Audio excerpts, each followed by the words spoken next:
Bismillahirrahmanirrahim. Assalamualaikum warahmatullahi wabarakatuh. Izinkan saya, Waalaikumsalam warahmatullahi wabarakatuh. Iwan Hernawan sebagai moderator. Perkenalkan kami dari kelompok 2 CGP 3 Kabupaten Kuningan. Terdiri dari Bapak Tony Kurniawan MPD dari SMP 2 Kuningan, Sindang Agung, Dewi Pramukawati SPD dari SMP 7 Kuningan, dan fasilitator 17 Dr. Andes Ena Herliah MM.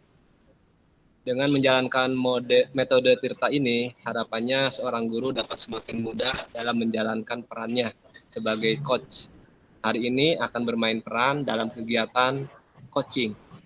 Ada 3 kasus yang akan kami tampilkan dengan pemain yang berbeda-beda. Kita mulai dengan kasus yang ke-1. Untuk kasus yang ke-1,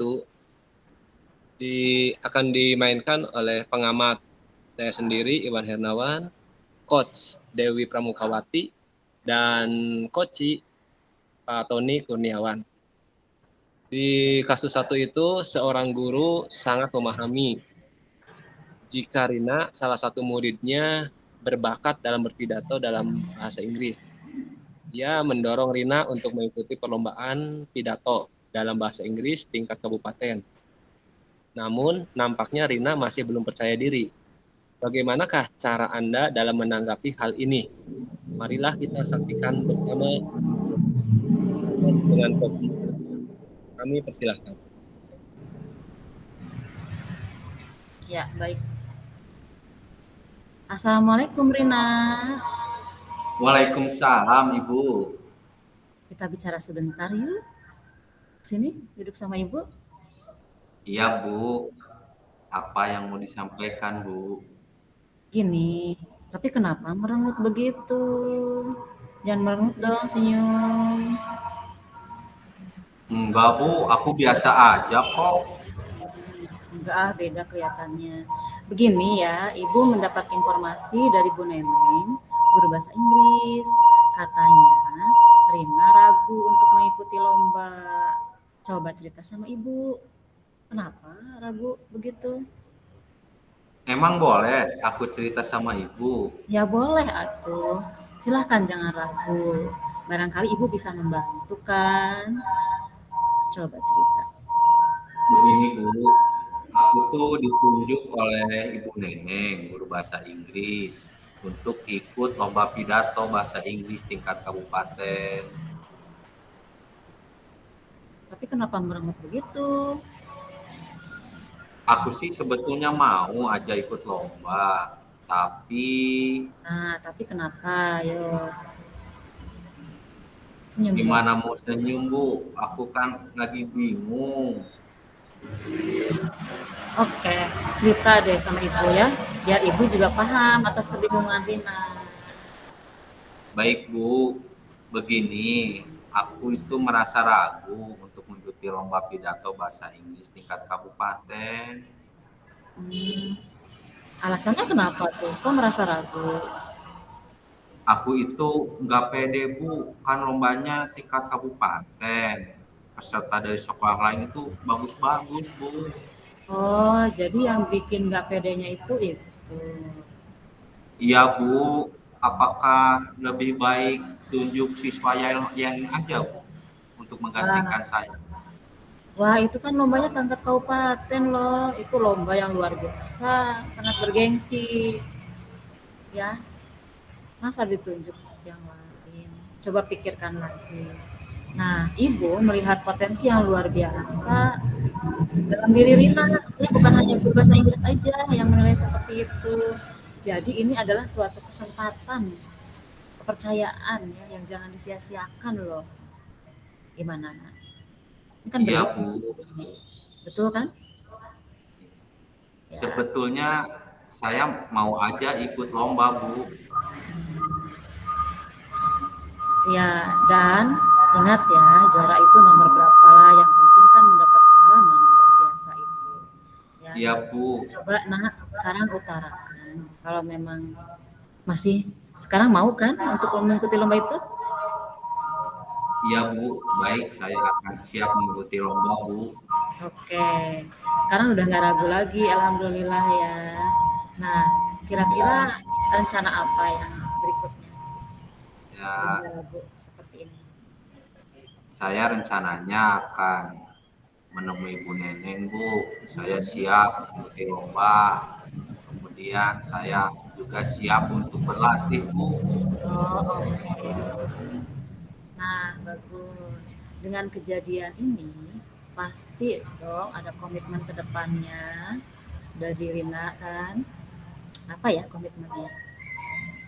Aku harus merasa percaya diri dan yakin ketika diberi kepercayaan untuk mengikuti lomba, mewakili sekolah, berarti saya harus berusaha dengan maksimal, Bu. Bagus ya. Nah, terus dengan komitmen yang tadi utarakan oleh Rina, kira-kira siapa yang dapat membantunya? Tentu aku sendirilah, Bu, karena tadi yang Ibu katakan adalah benar. Ada kemauan dan kesempatan, ya jangan disia-siakan. Oke deh. Kalau begitu, Ibu ucapkan ya, selamat berjuang, penuh semangat ya, Nak. Terima kasih banyak, Ibu. Sama-sama, Rina. Good luck. Ya. Terima kasih kepada Coach Dewi dan Coach Tony yang telah memerankan ibu guru dengan Rina. Sebagai pengamat dari kasus satu ini, dapat ditarik kesimpulan bahwa pelaksanaan coaching kasus ini sudah sesuai dengan alur Tirta. Hal tersebut terlihat dari P yang pertama, tujuan. Coach ingin membuka potensi diri dari Rina berdasarkan informasi dari Bu Neneng, guru bahasa Inggris.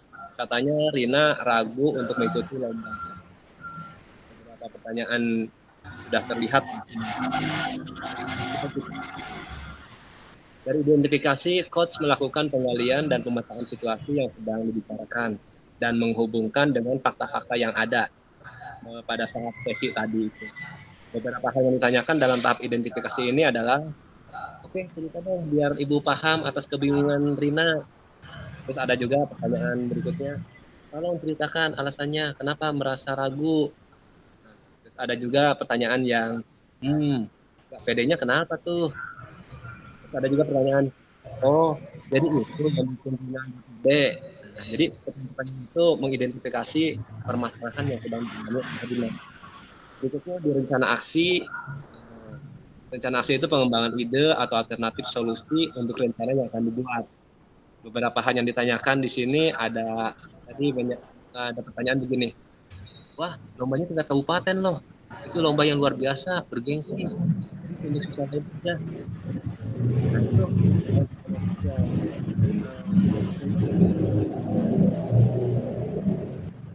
yang besar sehingga muncul ketidakpedean. Tapi berkat pertanyaan-pertanyaan dari Coach Dewi tadi bisa mengakibatkan anak tersebut atau Rina menjadi punya semangat. Nah, terus yang berikutnya juga tanggung jawab. Dari tanggung jawab yaitu membuat komitmen atas hasil yang dicapai untuk langkah. Beberapa yang ditanyakan di tahap tanggung jawab tadi, saya lihat ada kalimat pertanyaan begini. Oke, nah, oke. Nah, dengan kejadian ini pasti ada komitmen dong ke depannya. Jadi ada penanyaan komitmennya apa? Nah, terus ada juga apresiasi, bagus. Terus siapa yang bisa bantu? Itu kalimat itu. Terus yang terakhirnya ada, oke lah kalau begitu, selamat berjuang, pemberian motivasi.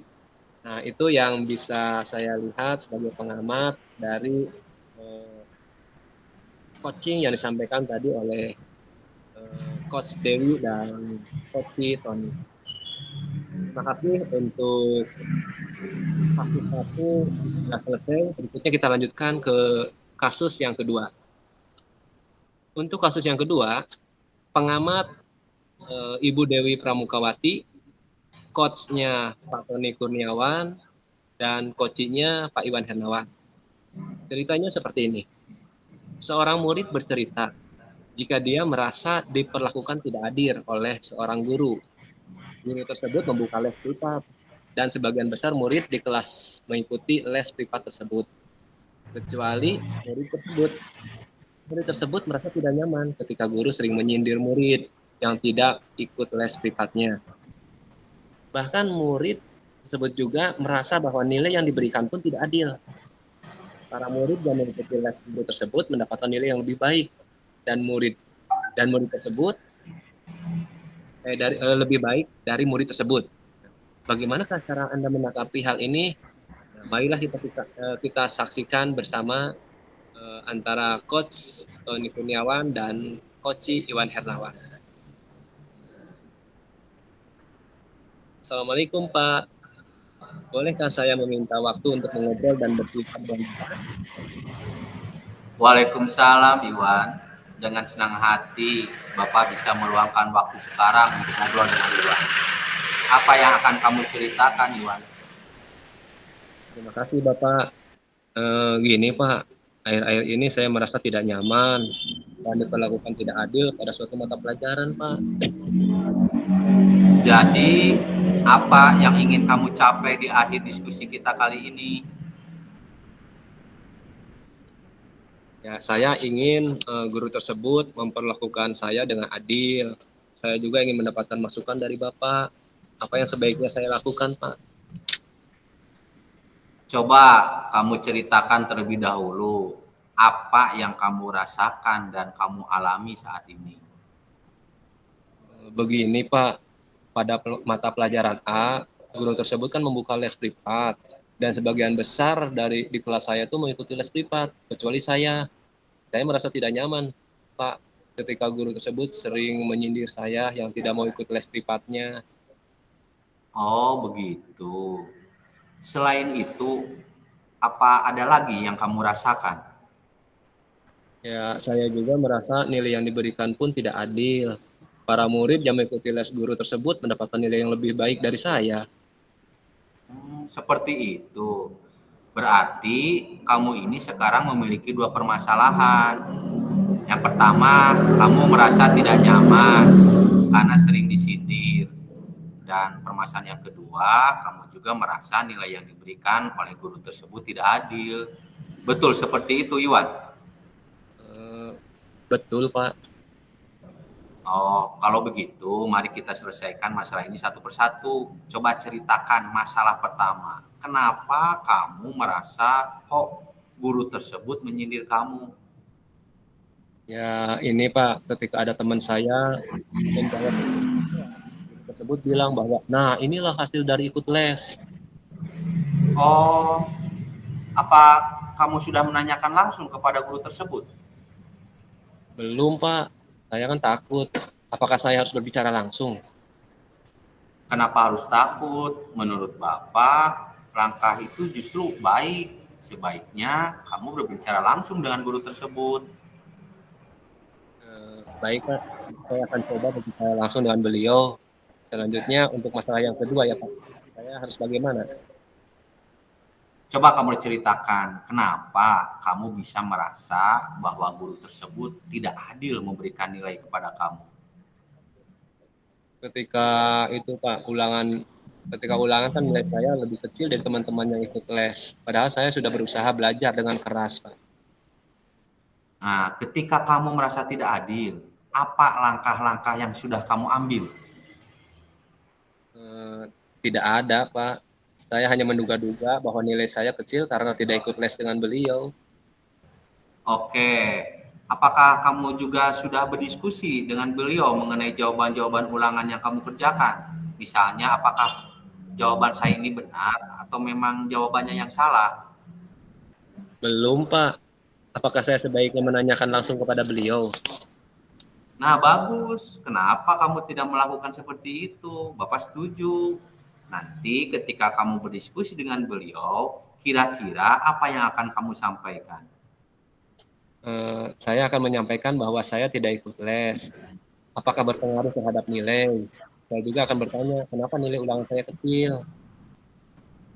Bagus, Iwan. Ayo lakukan seperti itu. Kalau kita hanya menduga-duga, kita tidak akan tahu yang sebenarnya itu seperti apa. Baik, Pak. Besok saya akan berusaha berbicara langsung dengan beliau. Ya, bagus, Iwan. apa komitmen kamu mengenai rencana tersebut?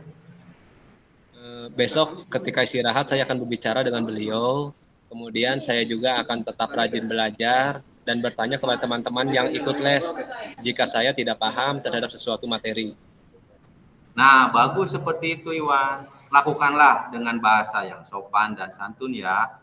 Mudah-mudahan besok kamu mendapatkan jawaban atas perasaanmu saat ini. Baik Pak, terima kasih banyak atas waktu dan bimbingannya. Sama-sama Iwan, good luck. Terima kasih. Ya, itulah Coach Tony dan Coach Iwan sudah menyampaikan di kasus yang kedua. Berikutnya silakan Bu Dewi sebagai pengamat menyampaikan komentarnya.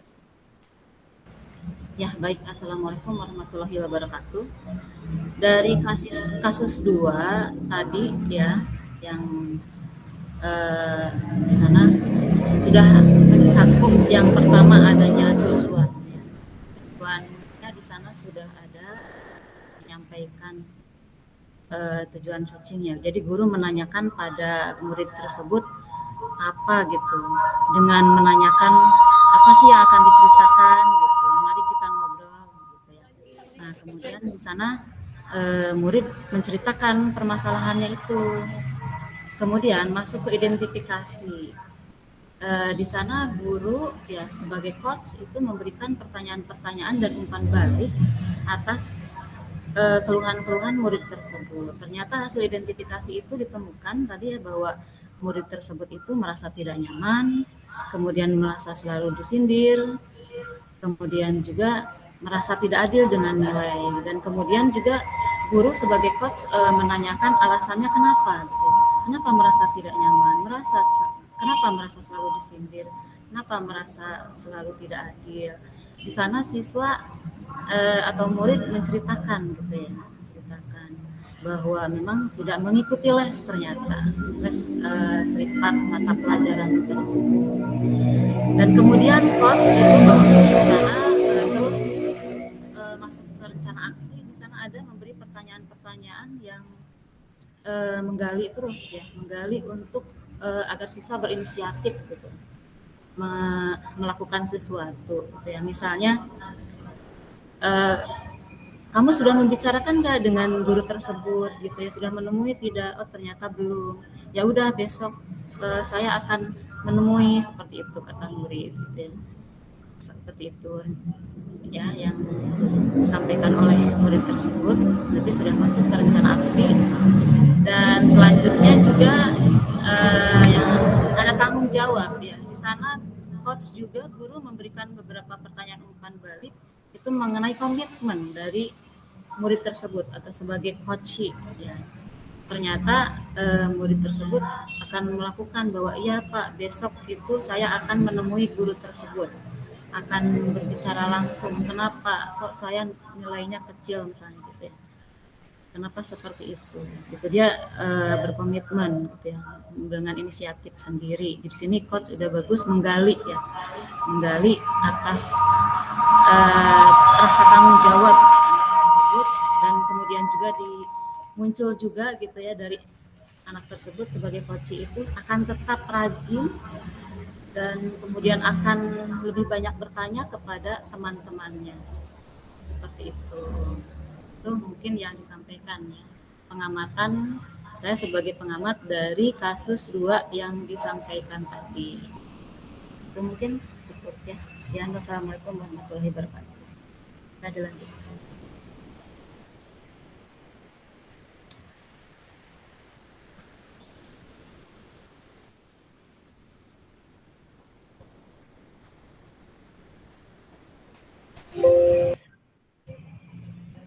Suaranya Pak Iwan masih di mute. Masih di mute. Mohon maaf. Terima kasih, sudah selesai kasus yang kedua. Berikutnya kita lanjutkan ke kasus yang ketiga. Untuk kasus yang ketiga, bertindak sebagai pengamat Pak Tony Kurniawan. Untuk coachnya saya sendiri, Iwan Hernawan, dan coachnya Ibu Dewi Pramukawati. Di sini diceritakan bahwa rekan Anda bercerita jika dia baru saja mendapatkan teguran dari kepala sekolah yang menerima laporan dari pengawas sekolah. yang melakukan supervisi saat ia mengajar. Pengawas sekolah yang melakukan supervisi tanpa keberatan ketika rekan Anda mengajar tanpa buku teks. Rekan Anda mengajar dengan memanfaatkan sumber-sumber belajar lainnya. Ketika kurikulum ketika diingatkan pengawas tersebut, rekan Anda menyampaikan jika ia tetap mengacu pada kurikulum walaupun tidak menggunakan buku teks. Pengawas tersebut tampaknya tersinggung dan memberikan laporan tentang hal itu kepada kepala sekolah. Bagaimana Anda menyikapinya? Nah, marilah kita saksikan bersama kasus yang ketiga ini.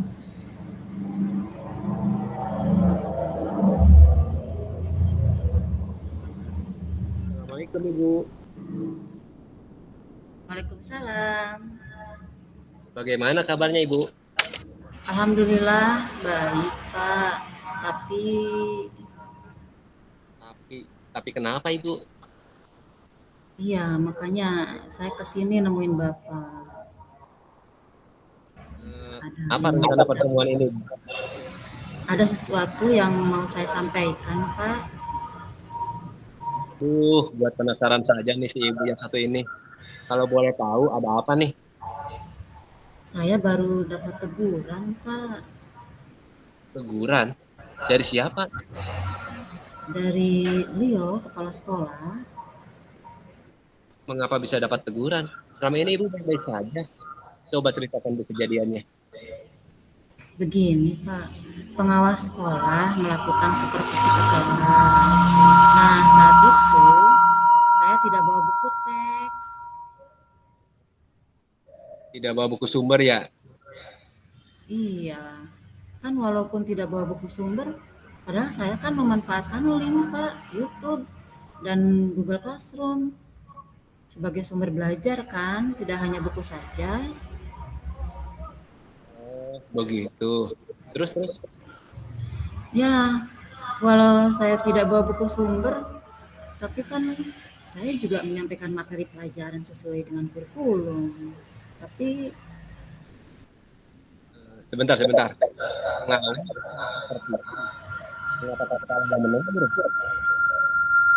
sepertinya Pak Pengawas itu tersinggung saat saya mengatakan bahwa sumber belajar itu tidak hanya buku, tetapi bisa dari sumber lainnya.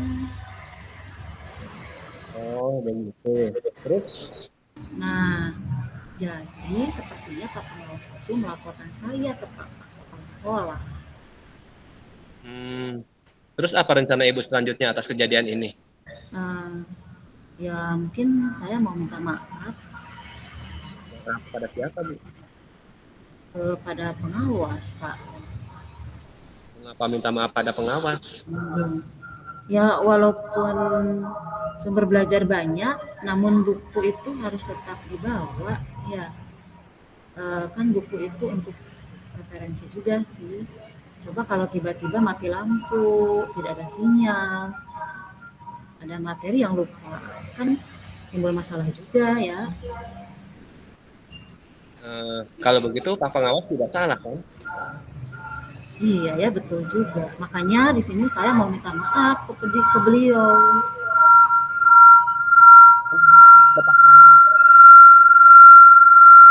Besok mungkin Pak. Bagaimana cara menyampaikannya Bu? Saya mau minta petunjuk juga sih dari beliau tentang apa yang harus saya lakukan, apa yang harus saya bawa pada saat pembelajaran dilaksanakan. Oke, baiklah. Coba ulangi lagi apa rencana Ibu? Ya, jadi saya pertama akan minta maaf bahwa apa yang saya lakukan memang adalah salah. Terus selanjutnya saya akan meminta petunjuk kepada beliau tentang apa yang seharusnya dilakukan. Apa komitmen Ibu tentang rencana ini? Kedepannya saya tidak akan mengulangi lagi kejadian seperti tadi, Pak. Kira-kira siapa yang dapat membantu Ibu dalam menjaga komitmen ini? Ya tentu saya sendiri sih, pribadi ya. Baiklah, kalau begitu selamat ya Bu. Ibu dapat memegang komitmen ini. Oh iya, terima kasih ya Pak sudah membantu menyelesaikan masalah ini. Terima kasih. percakapan antara Coach Iwan dan Coach Dewi. Berikutnya silakan Pak Tony sebagai pengamat menyampaikan komentarnya. Terima kasih Pak Iwan. Mengenai kasus yang ketiga memang sedikit berbeda dengan kasus yang ke-1 yang kedua. Karena di kasus ketiga ini yang terlibat antara coach dengan coach itu adalah guru dengan guru. Artinya memang ini permasalahan ini ada di rekan sejawat. Secara umum untuk model Tirta sangat nampak sekali dalam diskusi tadi. Yang pertama mengenai tujuan, coach sudah menyampaikan ketika menanyakan apa rencana pertemuan kali ini. Kemudian dalam langkah yang kedua mengenai identifikasi, coach juga sudah menanyakan misalnya mengapa mendapat teguran. Kemudian coach juga terus menggali informasi yang lebih dalam dari coach. Dan coach di sini sudah menerapkan konsep pendengar yang aktif. Yang ketiga, langkah yang ketiga tadi di rencana aksi, coach juga sudah menanyakan kira-kira rencana selanjutnya dari kejadian seperti apa. Dan coach juga sudah menjelaskan tadi menyampaikan rencana-rencananya seperti meminta maaf kepada pengawas dan menemui kepala sekolah. Terakhir, langkah yang ketiga yaitu tanggung jawab. Tadi sudah disampaikan oleh coach bahwa apa komitmen yang akan dilaksanakan oleh coach. Kemudian coach juga sudah menanyakan siapa pihak yang akan membantu. Jadi itu yang bisa saya sampaikan sebagai pengamat, sangat bagus, sudah terlihat model tintanya. Terima kasih Pak Iwan, saya kembalikan. Ya, terima kasih Pak Tony sebagai pengamat telah menyampaikan komentarnya. Terima kasih, 3 kasus sudah tersampaikan. Dapat diambil kesimpulan bahwa model Tirta, dengan menjalankan model Tirta ini, harapannya seorang guru dapat semakin mudah dalam menjalankan perannya sebagai coach. Mudah-mudahan video model Tirta berikut ini dapat membantu agar lebih terarah dalam melakukan sesi coaching. Saya Iwan Hernawan sebagai moderator video ini mengucapkan terima kasih. Diakhiri dengan wassalamualaikum warahmatullahi wabarakatuh. Waalaikumsalam warahmatullahi wabarakatuh.